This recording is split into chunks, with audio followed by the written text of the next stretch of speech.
तरह तो फिर हम अपने घरों से ही बाहर नहीं निकल सकते कि हम घर बंद होकर बैठ जाए, हम नमाज भी नहीं पढ़ सकते। पुलिस की तरफ से सुस्ती थी, जिसका नतीजा आज निकला कि वो एग्जीक्यूट हुए, उनका मर्डर हो गया। आज अपनी जिम्मेदारी अदा करते हुए और अपनी जान का नजराना दे रहे हैं, तो ये काबिल बर्दाश्त नहीं है। बिल्कुल इस शहर को महफूज बनाना है तो इदारों को अपने ज़ाती मकासद से हट कर इस मुल्क के लिए, इस शहर के अमन के लिए काम करना पड़ेगा। हम वकला अपनी जान रिस्क में डाल के इस माशरे के लोगों के लिए इंसाफ के उसूल की तकदो करते हैं और इनको अरेस्ट किया जाए, दोबारा इस तरह की चीज़ें ना हो, किसी भी बंदे के साथ नहीं हो। आज का जो सानिया है ख्वाजा शमसुल इस्लाम, उनकी शहादत कानून के इस पूरे इदारे के लिए एक बहुत बड़ा सानिया है, बड़ा नुकसान है।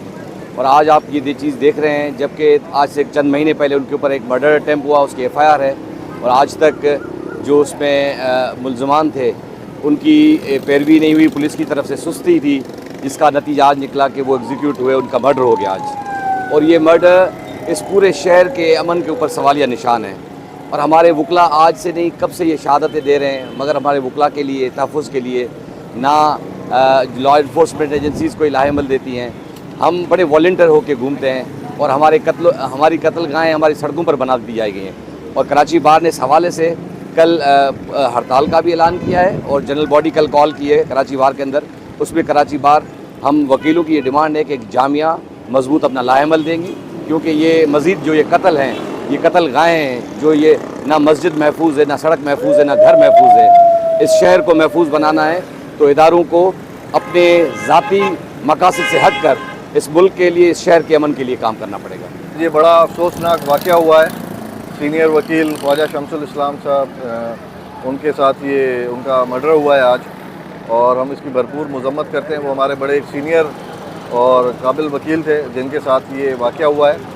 इनके ऊपर पहले भी इस तरह का कातिलाना हमला हुआ था और मैं समझता हूँ ये लॉ इन्फोर्समेंट एजेंसीज़ की नाकामी है कि पहले वाक़ये के बाद आज तक जो वो कातिल है, वो उन्होंने पहले जो अटैम्प्ट की थी वो उस वक्त से अभी तक गिरफ़्तार नहीं हो सके।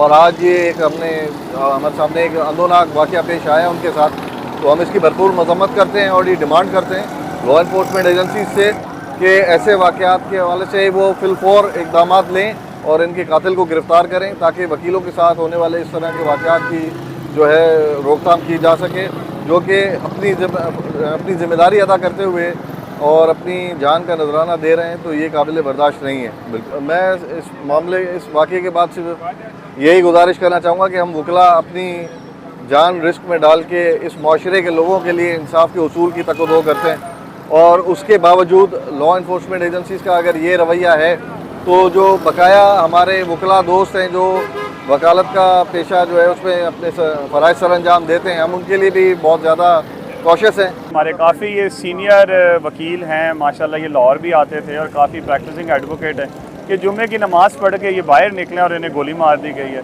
इससे ज़्यादा तो मेरे ख्याल में लॉ एंड ऑर्डर की डिटोरिएटेड कंडीशन हो नहीं सकती है कि एक बंदा नमाज़ पढ़ के बाहर निकला और एक बंदा आया और उसने गोली मार दी है।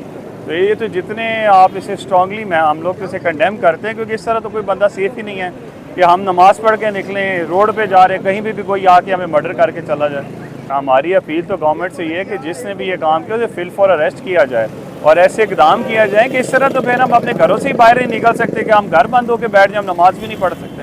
तो ये तो एक्सट्रीमली कंडेम हम इसे करते हैं। कल हमारा इधर इजलास भी है सिंध बार का, उसमें भी हम अपने बाकायदा से कंडेम करेंगे और हुकूमत से मुतालबा करेंगे कि ये इनको अरेस्ट किया जाए, दोबारा इस तरह की चीज़ें ना हो, किसी भी बंदे के साथ नहीं होनी चाहिए।